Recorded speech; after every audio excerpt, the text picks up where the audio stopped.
इंस्टाग्रामवर स्टोरी का बघतोस या किरकोळ कारणावरून एका युवकावर कोयता व चाकूने जीवघेणा हल्ला करून त्याला गंभीर जखमी केल्याचा प्रकार घडल्याने शहरात एकच खळबळ उडाली।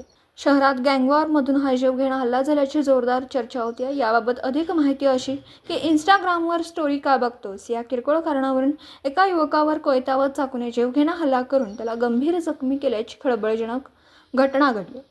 मिरज येथील मणेर गल्लीजवळ शिवराज ढाब्यासमोर रात्री 11:30 वाजण्याच्या सुमारास हा हल्ल्याचा प्रकार घडला।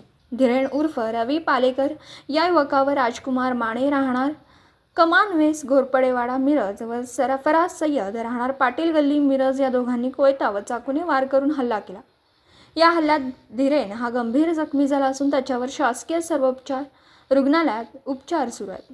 मिरज शहर पोलीस ठाण्यात या जीवघेणा हल्ल्याप्रकरणी संशयित आरोपी राजकुमार माने व सरफराज सय्यद व अन्य एक अनोळखी अशा तिघांविरुद्ध गुन्हा दाखल करण्यात आला। या घटनेने मिरज शहरात कोयता गँगची दहशत पुन्हा वाढल्याचं दिसून येत असून हा जीवघेणा हल्ला गँगवॉरमधून झाल्याची जोरदार चर्चा सुरू आहे। पोलीस आरोपींचा शोध घेत असून अधिक तपास सहाय्यक पोलीस निरीक्षक शिंदे करीत आहेत।